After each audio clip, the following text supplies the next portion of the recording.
The latest involves the response to Dave Chappelle's new Netflix stand-up special called Sticks and Stones, where Dave criticizes Michael's Leaving Neverland accusers. Dave says, "I'm going to say something I'm not allowed to say, but I gotta be real. I don't believe these MFers." Now, Wade Robson, one of the men who accused Michael of molestation, has issued a statement to us saying the comments shames victims. It's disgusting, irresponsible, and inexcusable on Dave and Netflix's part. Netflix has no comment from when we reached out this morning. Michael's estate and family have denied all the allegations against Michael and also issued a new statement in support of what Dave said.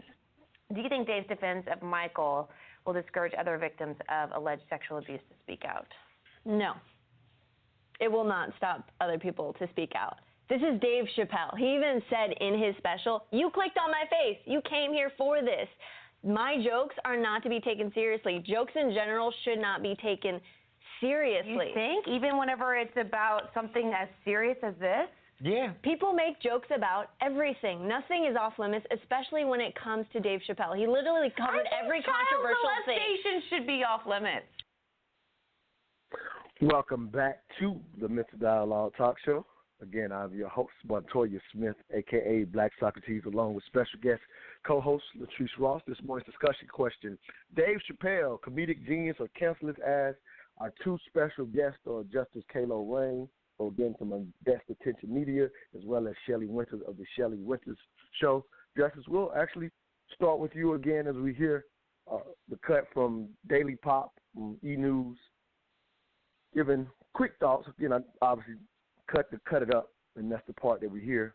So just in hearing that cut, and you've already kind of stated your position on this morning's on the special itself. So if you will, I hear the lady say, "Hey, maybe that subject is possibly too far," whereas the other people on the show were saying, "Hey, nothing's off limits." So again, if you will, give us your 3 cents this morning on that cut and any other thoughts that you have.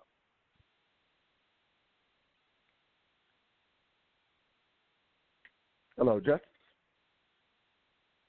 I'm sorry, I put myself on mute. So okay, no problem. Go ahead with it. Yep. Yeah, I don't particularly think that any topics are off limits. I think that as human beings, part of the challenge of moving through some of these topics that are really powerful and painful and impactful on us is being able to bring them out in the open and talk about them and really confront them. So I don't have a problem with him taking on topics that are maybe outside the bounds of just normal conversation. I think that's important. What I do have is the stance that he's taking in them, because he is a celebrity. Celebrities are influencers of culture. Celebrities are impactful. I'm unsure how anyone would think that because someone is making you laugh, then it's not impactful in the same way a conversation or a TED Talk or a sermon. It is impactful if the person who is speaking to you is someone who you revere or you look up to or you want to learn from or you want to be like. It is impactful. And so for him to go and just kind of haphazardly say, "I don't believe these people. I am proudly a victim blamer. Like if you're a woman who gets hit, I'm gonna ask you why you got hit. If you are someone who has been molested, I'm gonna ask you what you were wearing."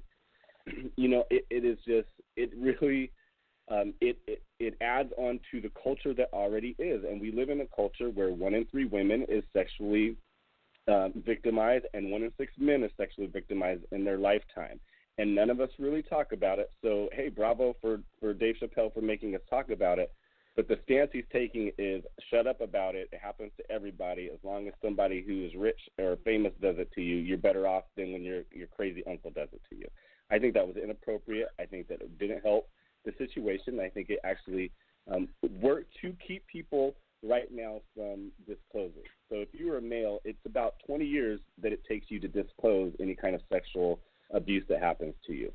And it's going to continue to be that way when that's the stance that's taken and people are laughing and you're looking around and you're watching your daddy or you're watching your friends speak on this and they're laughing at it, and so you don't feel comfortable coming out and actually working through the issues that you have as a result of that. Shelley?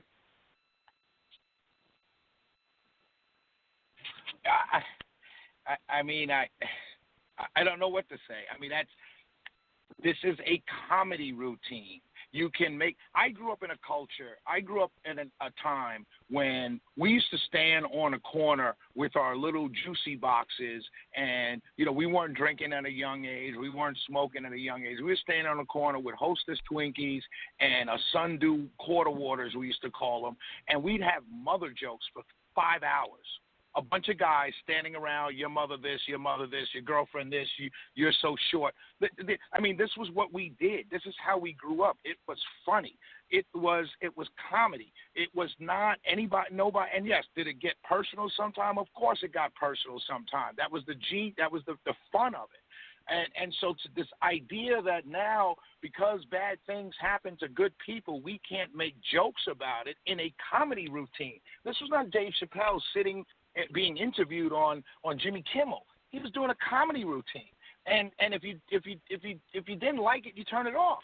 That's it. I don't want to live in a world where people are saying, well, because this happened to me, you can never talk about it, you can't joke about it, you can't discuss it unless you're discussing it to empower me. You empower yourself. Dave Chappelle can't empower you or disempower you. All he can do is make you laugh. That's it. And this idea that we're breaking down a comedy routine in such a way that we're disagreeing with like I said before, when you first called me to do this, I thought to myself, well, what are we going to talk about? Because it's patently absurd to break down a comedy routine as some sort of assault on the human senses. Comedy is meant to be taking pain and turning it into laughter. That's what comedy is done. That's what the Greeks, well, not the Greeks, but that's what the comedy is about. Taking one's pain and turning it into laughter. Taking one's tears and turning it into laughter. If you're telling me that we can't do that anymore, then you don't want to be human, because that's what makes us human. Yeah, I don't understand exactly what.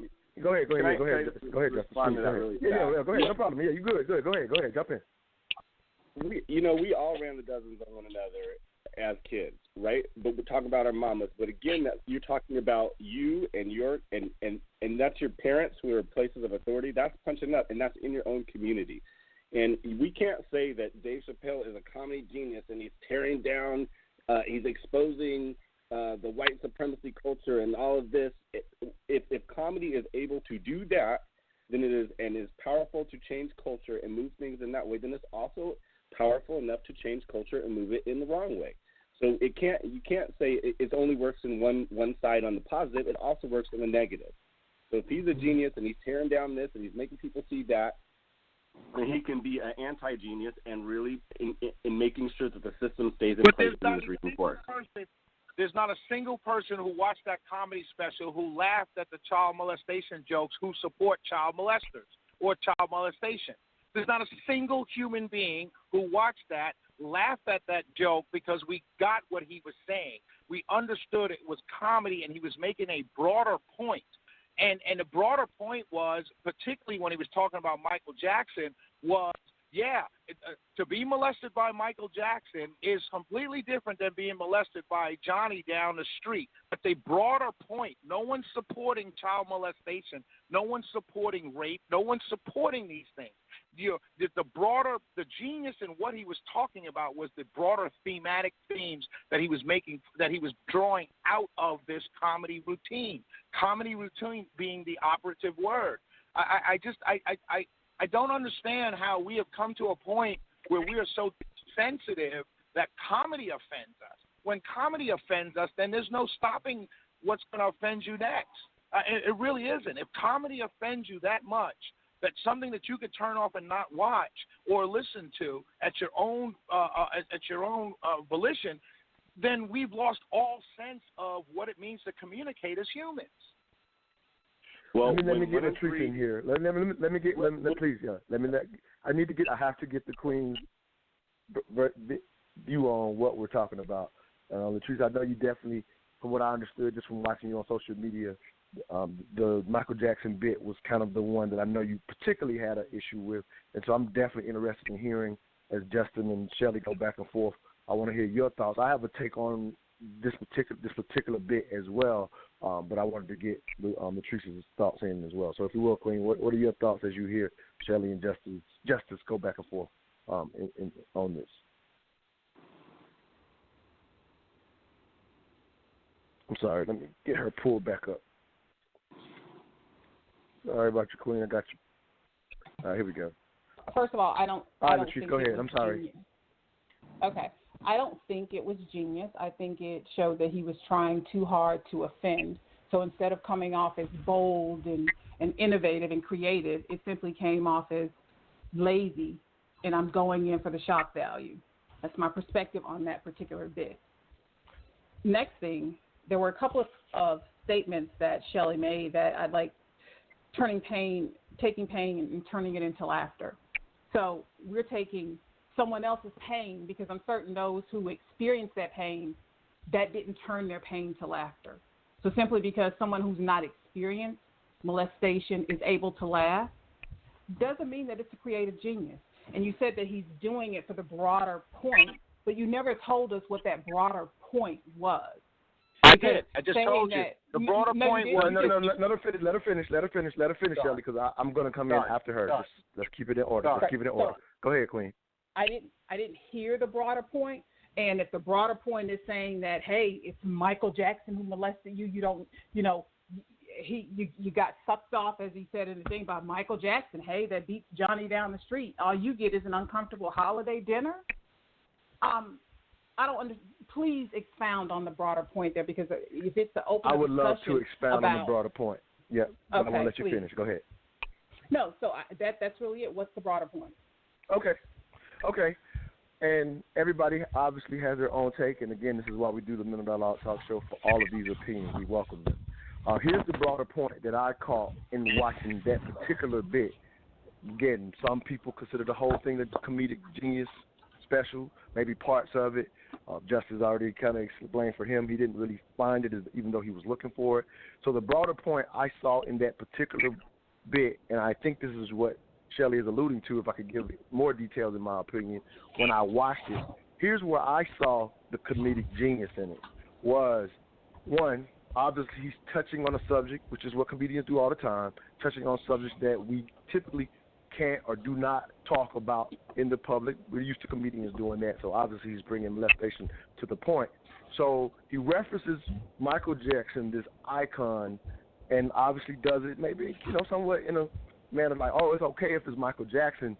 The broader and bigger point was actually when he says you got sucked off by Michael Jackson versus someone who's sitting at the table with their family, and it happened with somebody who's in their family. The broader point that I saw as soon as he was done with the bit, I was like, what? This is my thought. I was like, wow, that's genius, because he's calling society on his head for why the hell are you able to sit amongst your family member and not call out these molesters in your family. So he uses the Michael Jackson, oh, it's cool if it's Michael, to kind of say, oh, for the people that are accusing Michael, it was a famous person. But what about the fact that you let molesters sit around your family and not say nothing to them and address them?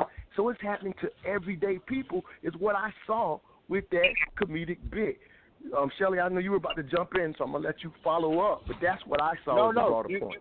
You said it very succinctly and very clearly. That's exactly what I felt the broader point was that Uncle Johnny will touch, somebody in the family, and no one's calling the media, no one's calling the court, no one's going to sue Uncle Johnny because Uncle Johnny has nothing. But as soon as it's the Michael Jackson, and it's not just the Michael Jacksons of the world, the famous people doing this. This is an everyday occurrence. To Teresa's point, you know what I mean? So the fact of the matter is he's bringing something out that, like you said, turns society, to show society this happens every day. Why are we only talking about it when it happens with a Michael Jackson or R. Kelly? This is happening every day, and it's been going on for decades, eons, centuries. And that's the point. Take yourself out of this, I'm a victim, this happened to me, I can't laugh, and neither should you, because this happened to me, and look at it's a comedy routine. That's it. Now let me say this, and I want Justice to talk. Let me say this real quick. So the one thing I will say, and it's kind of reference to the idea, again, this is just, putting my 3 cents in on it, in the sense that I absolutely understand how if you are a victim of molestation that it could be triggering. Like I'm not saying that that's not that it's okay and you should be able to laugh. That's where you have, in a sense, where I kind of agree with Shelley in this part, you have a right to turn it off, because I can understand if you're Wade Robinson, saying that, and that if this is something that actually happened, with him or whatever, or any other victim of molestation, that is, in my opinion, will always be the risk of comedy, just to kind of throw it out there. Justice, your thoughts on what any of us have had to say? Yeah. So, I tried to open up to this. Your broader point that you said is like, okay, they're saying, well, it's happening in your family. We're actually bringing up the fact that it's happening in your family and you're sitting at the table with them. But the reality of this thing is it has to do with power differentials. And people don't say anything because of the power differentials that people have. And Dave is saying that, hey, the power differential of a Michael Jackson is a reason that you just let it go. Even if he did it, I mean, come on, it's Michael Jackson. Even if your priest did it to you, how are you going to go say something? Because these people are in places of power and authority in these communities, and a lot of times people aren't believed. A lot of times people laugh it off. A lot of times people blame the victim in those situations. And so, and Shelley said something about, well, no one in this place who laughed at it believes in sexual molestation. Well, when 1 in 3 women and 1 in 6 men have been sexually assaulted in their lifetime, there were molesters laughing at that comedy special. And do you think that made them think, oh, maybe I shouldn't stop molesting? Or do you think that made them feel more comfortable in their activities that they've been engaging in? If you're a child molester, Go ahead, Shelley, please go ahead. If you're a child molester, you're already molesting children. Dave Chappelle's comedy special didn't change you for better or worse. You're a child molester. You're a child molester. You just said it. If you're 1 in 3 women and children are being molested by somebody, that 1 in 3 person that's doing the molestation did not change his behavior, pro or con, based on Dave Chappelle's comedy routine. So where the danger, if what you guys are saying, the danger in what you're saying is that because there's 1 in 3 people being molested, that we can't ever joke about child molestation because those people are going to be empowered. They're empowered already because they're child molesters by definition. Okay, so hey, we are up against the break, so if everybody will, here we go. We got to go to break, so y'all bear with me on the break. If we will, when I say break, we got to go to break, y'all. Please work with me on that. All right, we are up against the break. You're listening to the Mr. Dialogue Talk Show, where all I ask is that you think. This morning's discussion question: Dave Chappelle, comedic genius, or cancel his ass? We will open up the phone lines coming out of this break. We'll be right back. Square Business Entertainment brings you their latest hit, I Really Want You, by Taylor Pace. Take a listen.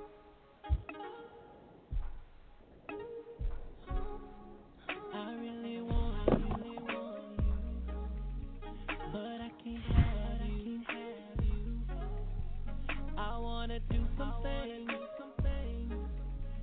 I know that I can do. If you're loving this as much as I am, be sure to go to their YouTube page and subscribe. Search for Square Business Entertainment.